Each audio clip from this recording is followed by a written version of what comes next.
प्यारे बच्चों, आज कक्षा 12 में हिंदी साहित्य में तीसरा जो पाठ है रहीम रहीम के जो नीति के दोहे हैं वो पढ़ेंगे हम।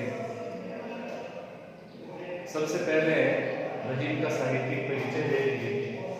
रहीम जो है वो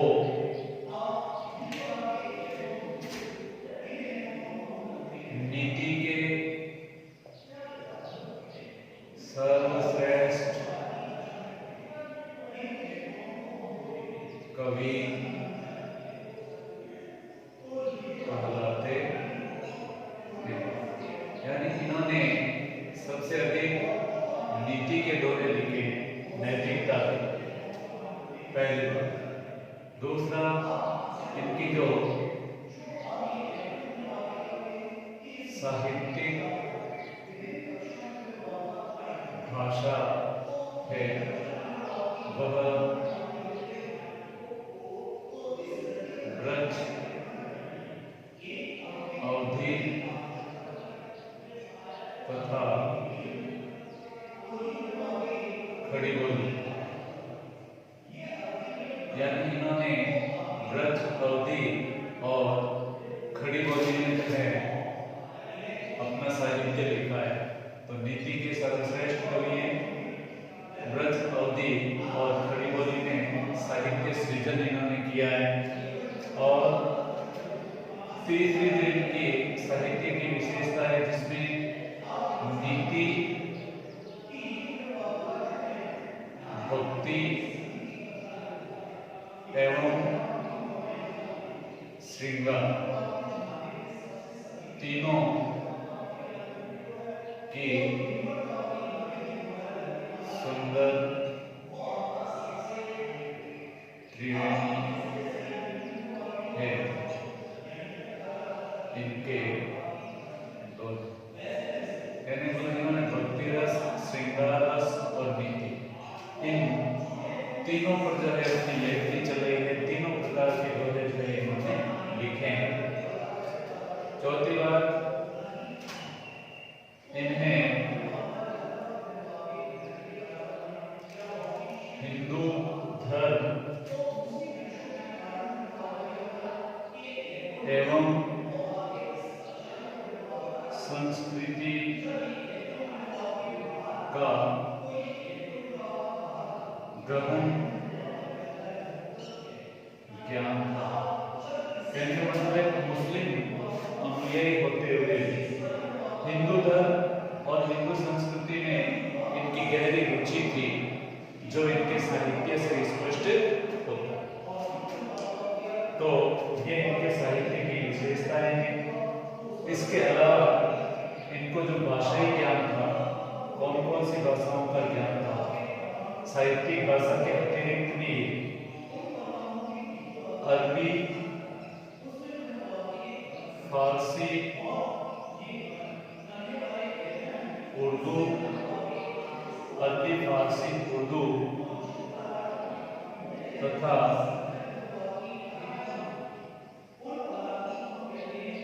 हिंदी के ज्ञाता।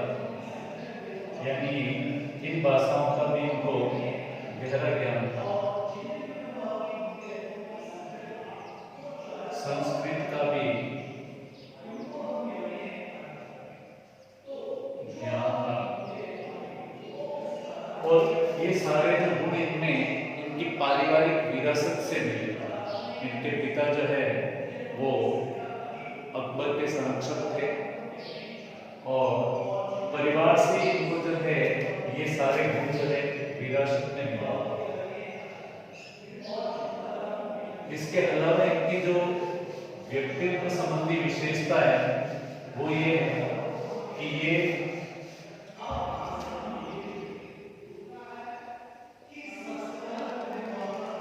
लोग अनुभवी,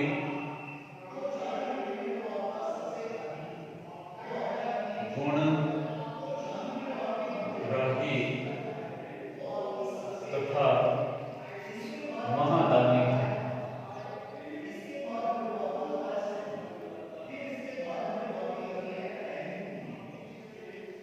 ये सब इनके एक साहित्यिक परिचय की झलक है। इसके अलावा इनकी जो रचनाएं हैं, प्रमुख रचनाएं, उनसे मैं आपको परिचित करा देता हूँ, क्योंकि साहित्यिक परिचय में रचनाओं के बारे में बताना होता है। तो दोहावली, बरवे, नायिका, भेद, दोहावली, बरवे, नायिका, भेद, रास पंचाध्यायी, रास पंचाध्यायी, रास पंचाध्यायी, मदनाष्टक, मदनाष्टक,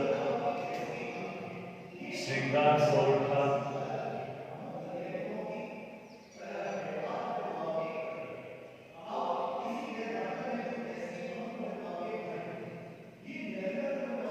खेत कौतुक, तो नगर शोभा,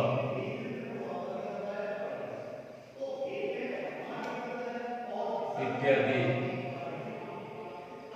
इनकी प्रमुख रचनाएं। दोहावली, बरवे, नायिका, भेद, रास पंचाध्यायी, मदनाष्टक, श्रृंगार सोरठा, खेत कौतुक, नगर शोभा, ये इनकी प्रमुख साहित्यिक रचनाएं हैं।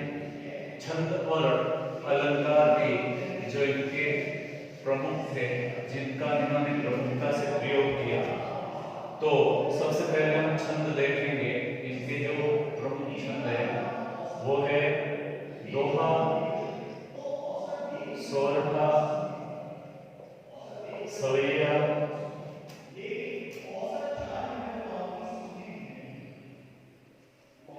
बरवे तथा पद, ये इनके प्रमुख छंद हैं। और अलंकार, अलंकारों में अनुप्रास, उपमा, रूपक, दृष्टांत, श्लेष और यमक इत्यादि, ये इनके प्रमुख अलंकार हैं। तो साहित्य के क्षेत्र में इनकी साहित्यिक उपलब्धियां क्या रही, साथ ही साहित्य के क्षेत्र में इनका क्या योगदान रहा, वो यहाँ आपने अभी इनके साहित्यिक संक्षिप्त परिचय में देखा। अब यहाँ शंकली जो इनके दोहे हैं उससे संबंधित पाठ परिचय के ऊपर थोड़ी चर्चा कर लेते हैं। तो रहीम के जो संकलित दोहे हैं वो नीति से संबंधित दोहे हैं, अर्थात इन्होंने जो दोहे लिखे हैं वो नीति के विषय में जो संकलित दोहे हैं, इसमें उन्होंने नैतिकता की बात बताई है। तो नीति विषय दोहे जो है वो संकलित किए गए, जिसमें इन्होंने सर्वप्रथम माँ गंगा की पवित्र, गंगा की जो पतित पावनी गंगा है उसकी स्तुति करते हुए उसके प्रति जो है अपने श्रद्धा भाव को व्यक्त किया है। तो दूसरी तरफ इन्होंने जीवन में उपयोगी जो बातें हैं उनको बहुत रोचक और अलंकारिक ढंग से जो है अपने नीति के दोहे में जो है व्यक्त किया है। इनकी जो शैली है बहुत रोचक और अलंकारिक है। साथ ही इन्होंने आत्मसम्मान पर भी बल दिया कि मनुष्य को जो है सम्मान के साथ जीना चाहिए, बिना आत्मसम्मान के कोई जीवन नहीं है। साथ ही उन्होंने जो है संगति का प्रभाव बताया है, सच्चे मित्र की पहचान बताई है कि सच्चा मित्र कैसा होता है, साथ ही उत्तम स्वभाव का क्या महत्व होता है और कुपुत्र जो होता है उससे क्या हानि होती है, और प्रेम प्रसंग की कोमलता जो है उसको भी इन्होंने जो है अपने दोहों के माध्यम से, जो आपकी पाठ्य पुस्तक में संकलित हुए हैं उनके माध्यम से जो है बताने का प्रयास किया है। तो दोहे जो है इनके के दोहे हैं, भक्ति के दोहे हैं, श्रृंगार के दोहे हैं। तो आपको इनके दोहों से जो है जो शिक्षा, जो प्रेरणा दी गई है उसको ग्रहण करना है। तो जीवन की दृष्टि से भी, वर्तमान प्रासंगिकता की दृष्टि से भी और परीक्षा की दृष्टि से भी रहीम के जो दोहे हैं बहुत महत्व रखते हैं। वर्तमान दृष्टि से भी इनका बहुत महत्व है, क्योंकि आज हम देख रहे हैं समाज में सारी नैतिकता की जरूरत है। आज हमारा समाज जो है नैतिकता का उल्लंघन करता जा रहा है, लोगों में नैतिकता नाम मात्र की रह गई है। तो ऐसे में ये नीति के जो दोहे हैं रहीम के, ये हमें नैतिकता की शिक्षा देते हैं, नैतिकता का पाठ पढ़ाते हैं। तो हमें दोहों से जो है जो भी नैतिकता की बात कही गई है, भक्ति की बात कही गई है, उस बात को हमें जो है हृदयंगम करना है, परीक्षा की दृष्टि से भी और जीवन की दृष्टि से भी। क्योंकि नैतिकता का नाम ही जीवन है। यदि हम जीवन में नीति का पालन करेंगे, नैतिकता का पालन करते हुए चलेंगे, अच्छा आचरण रखेंगे, स्वाभिमान से रहेंगे, अच्छी संगति में रहेंगे, तो निश्चय ही जो है ये सारी चीजें हमारे जीवन को उत्कृष्ट बनाएगी।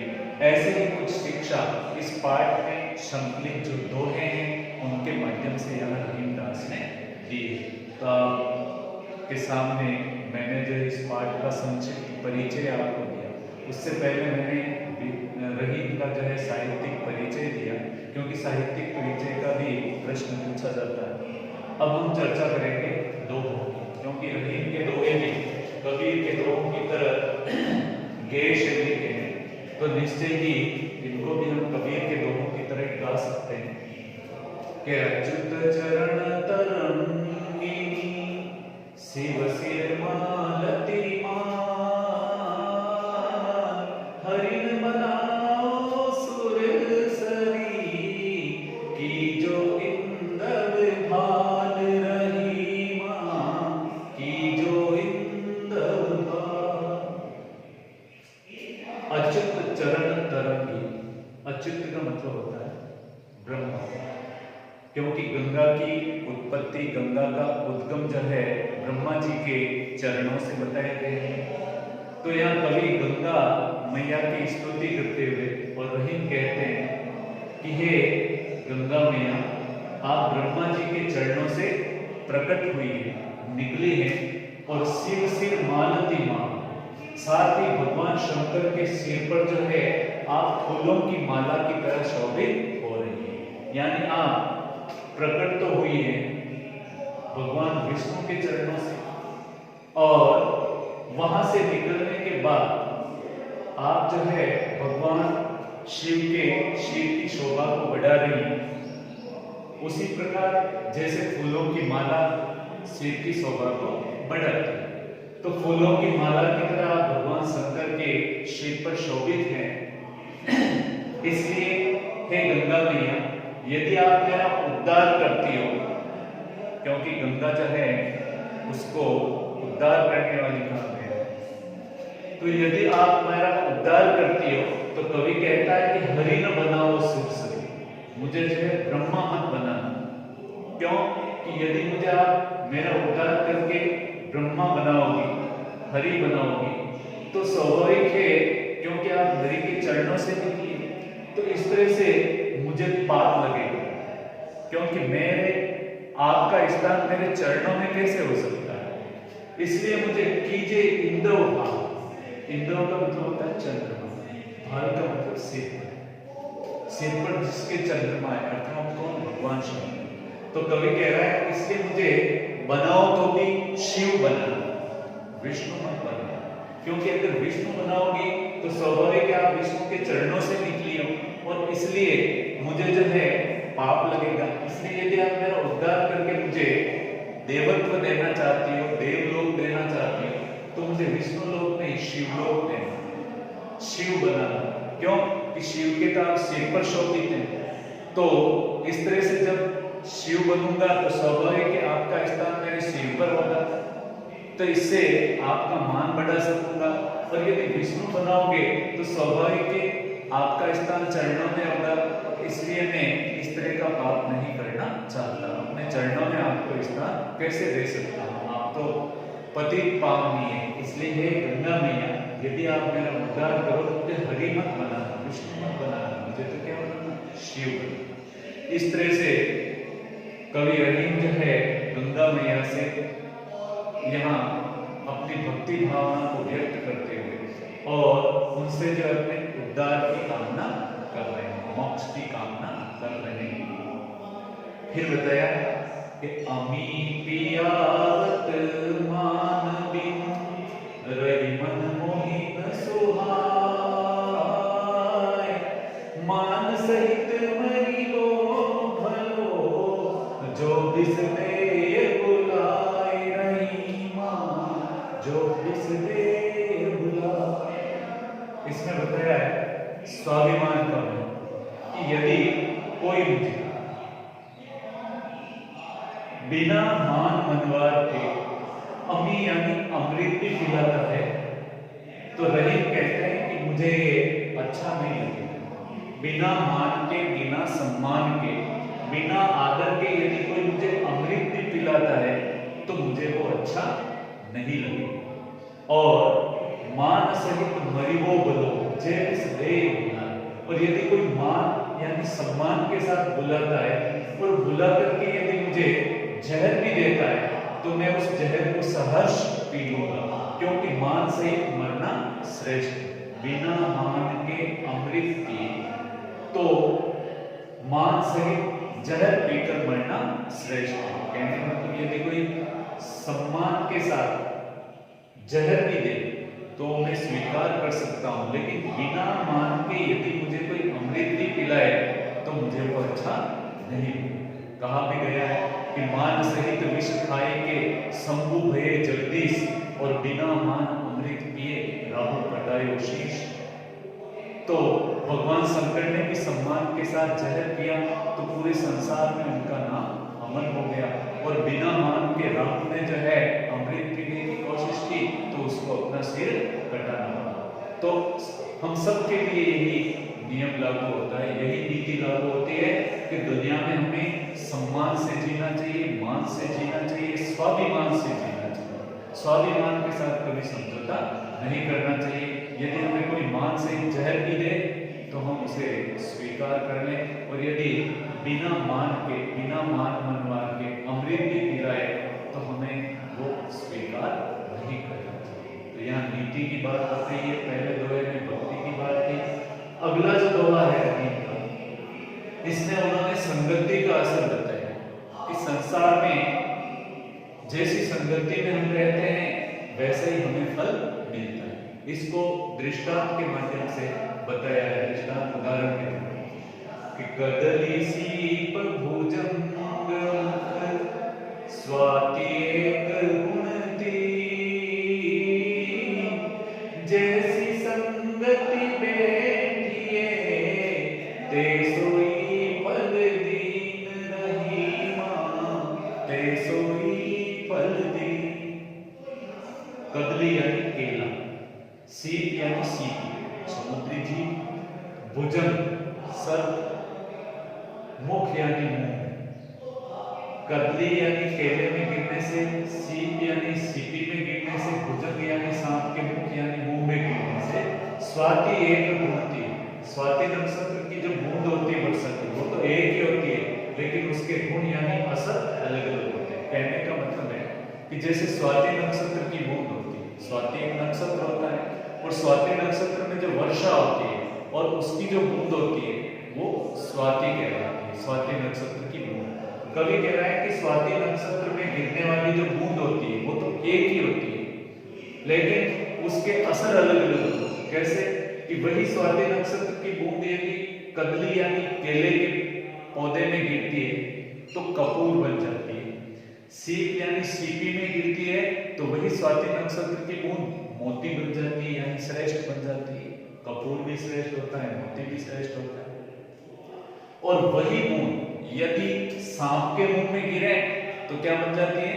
जहर बन जाती है। तो देखो बूंद तो एक ही थी लेकिन संगति का असर अलग अलग हुआ। केले की और सीपी की संगति की तो इन दोनों की श्रेष्ठ संगति करने से वो कपूर और मोती बन गई, और सांप की संगति की तो चूंकि सांप का स्वभाव बुरा होता है और इसीलिए वो जहर बन गई। ठीक यही बात मनुष्य के लिए भी लागू होती है कि संसार में आकर हम जैसी संगति में बैठते हैं, जैसे लोगों का साथ करते हैं, जैसे लोगों की संगति में रहते हैं, तैसो ही फल दी, हमें वैसा ही फल मिलता है। अच्छे लोगों की संगति में बैठेंगे अर्थात कदली और सीप जैसे श्रेष्ठ लोगों की संगति करेंगे तो कपूर और मोती की तरह श्रेष्ठ बन जाएंगे, और भुजंग जैसे नर भुजंगों के साथ रहेंगे, दुष्ट लोगों के साथ रहेंगे तो स्वाभाविक है हम भी बुरे बन जाएंगे। इसलिए हमें बुरी संगति से बचना चाहिए, अच्छी संगति में रहना चाहिए। तो यहाँ संगति का असर, संगति का प्रभाव बताया। चौथा दोहा इसमें बताया है कि दुनिया जो है वो मतलब की होती है, मित्र जो होते हैं वो मतलब के होते हैं, ऐसे मतलबी मित्रों से बचना चाहिए। और सच्चा मित्र कौन होता है, उसकी क्या पहचान होती है, वो इन्होंने यहाँ इस दोहे के माध्यम से बताई है कि कही रही संपत्ति सके बनत बहुत बहुरीति, विपत्ति कसोटी जे कसे तेहि साचे मीत रही मां तेहि साचे मीत। अर्थात रहीमदास कहते हैं जब हमारे पास संपत्ति होती है, धन दौलत होती है, अपार संपदा होती है तो कोई अपने बन जाते हैं, कई सगे बन जाते हैं।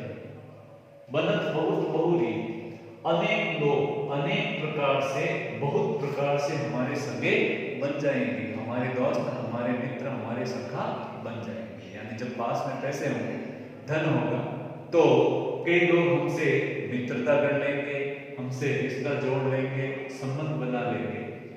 लेकिन विपत्ति कसौटी जे कसे, लेकिन जो मुसीबत में साथ देता है, मुसीबत आने पर, विपत्ति आने पर जो हमारा साथ देता है, उस मुश्किल में जो हमारा साथ देता है, तेही साचे मित्र, वो ही सच्चे मित्र होते हैं।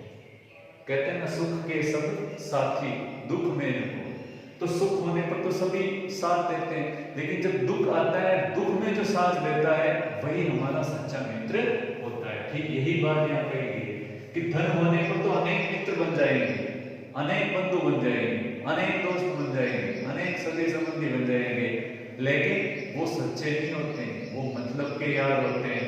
सच्चे वही होते हैं जो मुसीबत आने पर, कठिनाई आने पर, मुश्किल आने पर, दुख आने पर हमारा साथ देते हैं अंत तक।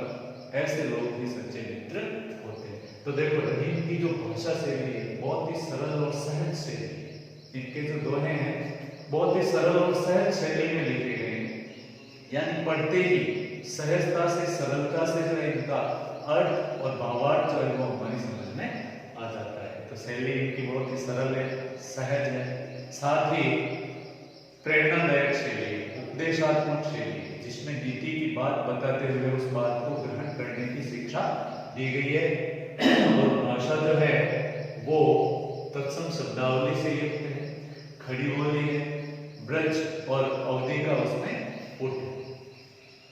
फिर बताया है कि लोगों का दोहरा व्यवहार होता है, जब गरज होती है, मतलब होता है, तब तो उनका व्यवहार अलग होता है, जब काम निकल जाता है, गरज मिट जाती है तो उन लोगों का व्यवहार बदल जाता है। इस बात को उन्होंने दृष्टांत उदाहरण के द्वारा समझाया है कि काज करे कछु और है, काज सरे कछु और, रही मन भवरी के भय, नदी सिरावत मोर रही मां, नदी सिरावत मोर। काज परे यानी काम पड़ने पर, कछु और है यानी कुछ और तरह का व्यवहार होता है। जब उनको गरज होती है, मतलब होता है, काम निकालना होता है, तब तो उनका व्यवहार अलग तरह का होता है, मीठे मीठे बोलते हैं, आगे पीछे डोलते हैं।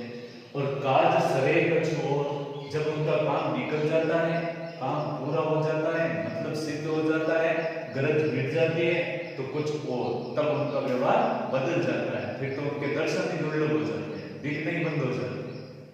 जब गरज होती है तब तो आगे पीछे घूमेंगे, मीठे मीठे बोलेंगे, मनवार करेंगे।